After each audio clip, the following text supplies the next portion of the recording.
Coming up on Locked On Brewers, it's Throwback Thursday. We're going to be talking about the top 3 moments from the 2021 season.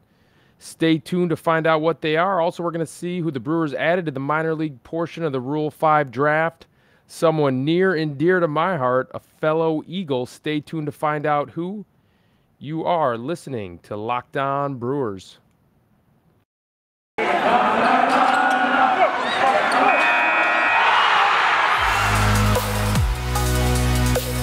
You are Locked On Brewers, your daily Milwaukee Brewers podcast, part of the Locked On Podcast Network, your team every day.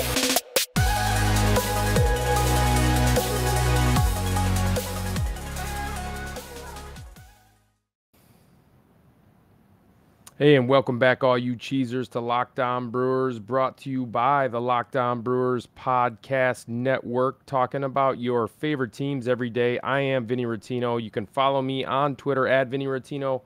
Also, check me out on the pre- and post-game show during the season for Valley Sports Wisconsin.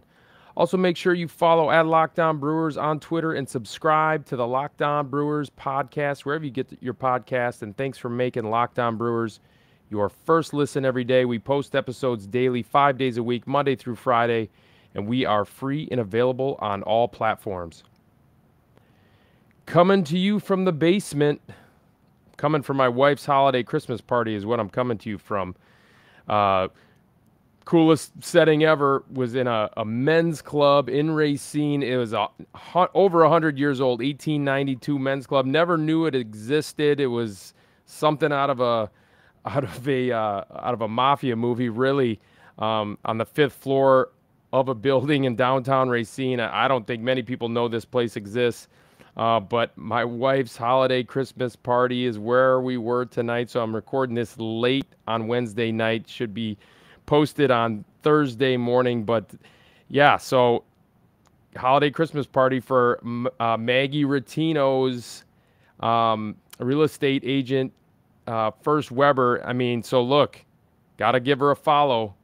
If the real estate market was a fastball, Maggie Rottino was Willie Adames. I'm telling you, she killed it this year. So I don't know if that analogy works. We're gonna work on that one. But that's where I was tonight. So recording late, but we're gonna be talking about the Throwback Thursday top 3 moments of the season this year. But first, we want to talk about the Rule 5 draft.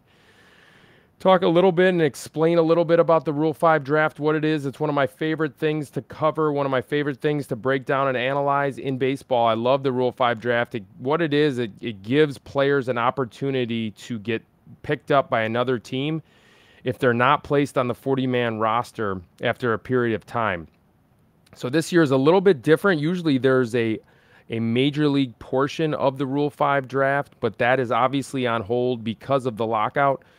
So what we saw today was a minor league portion of the Rule 5 draft. So again, let me just back up a little bit and talk about what the Rule 5 draft is, just breaking it down. So exactly what it is and the rules of what it is after 4 years, if a player is drafted if they were 19 years old or older, okay, so that's mainly junior college players that are drafted and college players that are drafted. After 4 years, if they're not placed on the 40-man roster, they can get selected by any other team in baseball. And once they get selected in this draft, they have to stay on the big league roster all season, right? So you saw this with guys like some of the most notable names were Roberto Clemente, Johan Santana, Dan Uggla recently. Josh Hamilton was even taken in the Rule 5 draft by the Reds in the early 2000s. So that, and a notable name for the Brewers, or not notable, the most recent Rule 5 draft for the Brewers was a guy named Colin Walsh, who didn't work out. So if they don't, they have to stay on the major league roster all year. No matter how they perform, they cannot get sent down. If they get sent down, they get sent back to the team that originally placed them on that AAA roster, on that non-40-man roster. So that is what you usually see out of the Rule 5 draft. It's fascinating to me because you see players get taken all the time, like the names that I mentioned. Obviously, the Roberto Clementes and the Johan Santanas were the most notable of all the names that got taken in the Rule 5 draft over the years. But you can find very useful players in the Rule 5 draft. A Dan Uggla hit a bunch of home runs for the Marlins. Typically, you see guys get opportunities that are on those rebuilding teams like the Marlins back in the early to mid 2000s when a guy like Dan Uggla did get taken. But it is fascinating to me. I was saddened by the fact that there was not going to be a Rule 5 draft this year because of the lockout. I did come to find out that they are just postponing it. So after the lockout ends, whenever that is, hopefully soon, they will conduct a Rule 5 draft, a major league phase of the Rule 5 draft. Okay, so let me back up. If a player is 18 when they get drafted, they have to wait 5 years. So again, 18, you got to wait 5 years until you're eligible for the Rule 5 draft if you're not on the 40-man roster. If you're 19 years or older, you wait 4 years until you're eligible for the Rule 5 draft. Now, there is a minor league portion of the Rule 5 draft. It works the same exact way as the major league portion of the Rule 5 draft, although you just look at the AAA roster. So let me kind of explain this. So if you are not on the AAA roster as a player that was drafted at 18 years of age, after 5 years, you are now eligible to get taken in the minor league portion of the Rule 5 draft.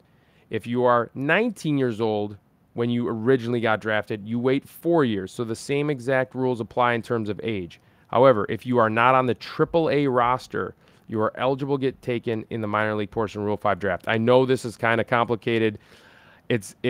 Basically, it boils down to this. If you are eligible for the Rule 5 draft in the minor league phase, you have to be placed on the AAA roster. So for the Brewers, they place all these players on the Nashville roster. They are not eligible to be taken in the minor league phase of the Rule 5 draft. Okay, so who did the Brewers take? They took someone today in this minor league portion of the Rule 5 draft. The Padres left a kid named Caleb Bosley off of their AAA roster. The Brewers take him today in the minor league portion of Rule 5 draft. Well, who is Caleb Bosley? He is an ex-UW Lacrosse Eagle. Love it. 27-year-old, 6'3", right-handed throwing pitcher who throws a ton of strikes. Okay, he has decent numbers, and this is an arm that more than likely is probably going to be depth in a AAA or a AA arm for the Brewers, but you never know. This is a clean delivery. I looked at him on video. Very, very clean delivery, very repeatable delivery, athletic delivery. Looked like he had 4 pitches, throws all of them for strikes. Very, very minuscule walk numbers. This guy has a tiny walk number, career walk number of 2.0 walks per 9 innings in his career in the 4 years that he's played so far. A career 4.25 ERA. He has solid strikeout numbers. Like I said, a 4-pitch mix, fastball. It's over the top. Kind of a 12-6 breaking ball. 12-6 meaning it goes from top to bottom of the strike zone. He's got a little cutter slider thing, and then he's got a changeup. Now, what I do like about this kid is that there isn't much effort in this delivery. So what you now see in today's game is that you add effort, which is something that would never be talked about in the past. But now you can add effort to this guy's delivery, and now all of a sudden he might start throwing in the mid to upper 90s. We see this all the time. And they may be able to add a little bit better of a changeup, a more consistent changeup, but the strikes are there, and this is something that you cannot teach. This guy has good command. He can command the ball to all 4 quadrants of the zone. And again, he's got some pieces to work with in terms of his secondary stuff. His curveball isn't, a yacker, so to speak, but it's there. I mean, it has some break to it, has some top to bottom break to it. So I do like this pick in the Rule 5 draft. Again, he might just he might just be the AA, AAA depth type of an arm that eats innings in the minor leagues, but at the same time, he could be a guy that emerges. I took one look at him and said Chase Anderson, right? I comped him the delivery and the arm slot to a Chase Anderson. I don't know if I see the changeup that Chase Anderson had. That was his bread and butter, Chase Anderson. But the guy can pitch. This kid can pitch. And I love the fact that he's a UW Lacrosse Eagle. So the Brewers did lose a catcher in the minor league portion of the Rule 5 draft. They lost a catcher named Kikai Rios. He was selected 24th overall in this minor league phase of the Rule 5 draft by the Dodgers. Organizational type catcher is the reports that I've read and seen from this kid, but had a plus arm, struggled a little bit with receiving the baseball, but he was an organizational type catcher. Couldn't really hit, but the Dodgers took him. They must need the depth at the catching position. Next, we are going to get into the Throwback Thursday top 3 moments from the season. But first, we are going to talk about BetOnline. BetOnline has you covered all season, more props, odds, and lines than ever before. As the football season continues to march to the playoffs, BetOnline remains your #1 spot for all sports action this season. Head to your new updated desktop or mobile website to sign up today and receive your 50% welcome bonus on your first deposit. Just use our promo code LOCKEDON to receive your bonus. From basketball, football, NHL, boxing, and UFC, right to your favorite Vegas casino games, don't wait to take advantage of all the amazing offers for the 2021 season. BetOnline is the fastest and easiest way to bet on all your favorite sports. BetOnline, where the game starts. Next, I want to talk about Stance Apparel. I recently received some Stance items, and everything is so colorful and comfortable. The apparel is very, very well made, super soft, and entirely unique. It's a lot of fun to wear, and I'm looking forward to purchasing more for myself and others. Stance gives you a sense of confidence simply by feeling good. Founded in 2009, Stance Apparel represents a radical reinvention of socks, underwear, and active apparel. With a sharp focus on comfort, quality, and creativity, Stance brings an atypical aesthetic alongside some of pop culture's hottest collaborators for the ultimate in style and self-expression, because everything you wear should be a direct extension of who you are and how you feel. Some of my favorite designs are, of course, Wu-Tang Clan, Batman, Goonies, Star Wars, League, Major League Baseball, and, of course, the NBA. The Stance Apparel items I like to wear most are the socks. I love when I get that soft, comfortable feeling of a Stance sock. Stance believes that the perfect fit matters more than the fitting in, that those who feel good do good. Go see yourself. Register for an account at stance.com and get 15% off your first purchase. Use promo code LOCKEDON at checkout to apply. Enjoy the color and the comfort of life. Less ordinary with Stance. All right, let's get into Throwback Thursday portion of the show. We're going to look at the top 3 moments from the season. Little countdown. Everyone loves countdowns. Favorite part of Sports Center back in the day was the top 10. Do they even have a top 10 anymore? I don't know. They even have highlights anymore? I don't know about that either.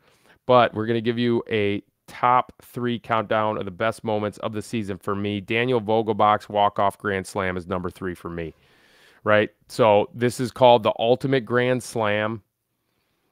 Brewers were trailing on September 5th by 4 runs in the 9th inning. Alex Reyes comes in to try and shut the door. He could not do this. This is when the Cardinals stunk a little bit and their bullpen was really struggling. Alex Reyes lost his closer role after this game. He tried to close out this game, couldn't. This is where Genesis Cabrera, they got to him as well in the inning before. And, Alex Reyes tried to come in and close the door. He walked in a run. And then all of a sudden, Daniel Vogelbach comes in. The Ultimate Grand Slam is defined as a grand slam where the batter represents the winning run. And that doesn't happen very often. So 30 times, I believe, in Major League history is what I read. Okay.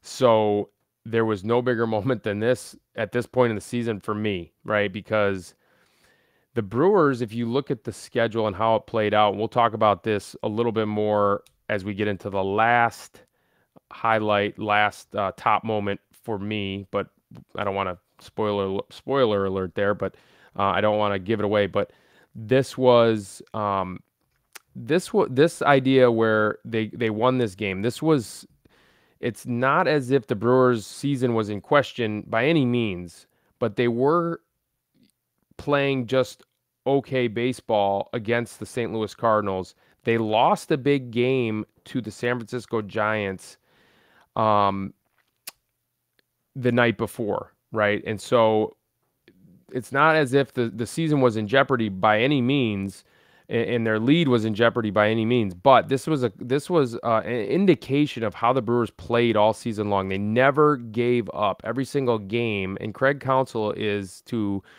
be given credit for this. They have a culture, and they had a culture this last season where every single game they were not out of. They knew at some point they were going to have a chance to win the game. And you could feel that culture. You could feel that feeling that they had within the dugout, within the clubhouse. And this is one of those moments. They were trailing by 4 runs in the 9th inning, and they ended up walking a run in, and then Daniel Vogelbach hits that grand slam, and it was such an electric feeling. I was doing the post-game show that day. It was such an electric feeling. After the crack of the bat, it was loud, and you got chills as he hit the ball, and then the fans were just going absolutely bananas when he hit that grand slam. And this was after he lost his job to Rowdy Tellez. And this was a guy, Daniel Vogelbach, who really, really just kind of stepped up all year long. He had some big at-bats. He had some big hits. But this guy, every time you heard him on the microphone, every time he talked to the media, you could tell that this guy was one of those guys that did not care about his personal achievements. He did not care about his personal accolades. He wanted to win. He wanted the team to win, and it showed up in moments like this for him all year long. He had some, like I said, some big home runs, some big hits. And so that's what I thought was so cool about this moment. And again, I think up to this point, this was the biggest moment of the season for the Brewers. You just had chills when this ball went out of the ballpark and you knew the Brewers were going to win the game. Just an awesome, awesome feeling and an awesome moment for all the fans, for everybody in the ballpark. I can't imagine what it felt like for Daniel Vogelbach. That's the situation where you dream of as a kid when you're 5 years old or 10 years old, whatever it is, and you're taking some batting practice off your dad. I used to do this all the time. Bottom of the 9th, 2 outs, bases loaded, down by 3, and that's exactly what the situation was. And then he hit one out for the grand slam to end the game. It was just one of the coolest sports moments I've ever seen. Number 2, getting into number 2. Anyone have any guesses? Well, this is a podcast. I'm the only one talking right now. So anyway, number 2, Corbin Burnes no-no. Only the second no-hitter in franchise history. That just speaks for itself, right? I mean, everyone understands what happened there. Was the combined no-hitter, right? Josh Hader did have to come in and finish the game off. Corbin Burnes had 115 pitches, but Corbin Burnes could have thrown a no-hitter every single time that he towed the rubber this year. I mean, he just continued to improve. He continued to just command his disgusting stuff, and that's what it is. It's absolutely filthy. And watch how good this guy's going to be. He's going to continue to improve. All those pitches are going to continue to refine. And not only that, his mental game is going to continue to refine. So this was just a super impressive performance, obviously, by Corbin Burnes. I mean, he went 8 innings pitched, 1 walk, 14 Ks, and he threw 115 pitches. So if anyone has any arguments about whether or not he should have been taken out of the game, I don't think there is an argument. 115 pitches, too much for your ace, too much for your Cy Young Award winner to go deeper than that. So obviously bring Josh Hader in and finish off the game. Yawn, Josh Hader. That's what I call him, the yawn. I'm going to go with that for now. Probably tweak that as well. So anyway, before I unveil my top moment from 2021, we have to take a quick pause.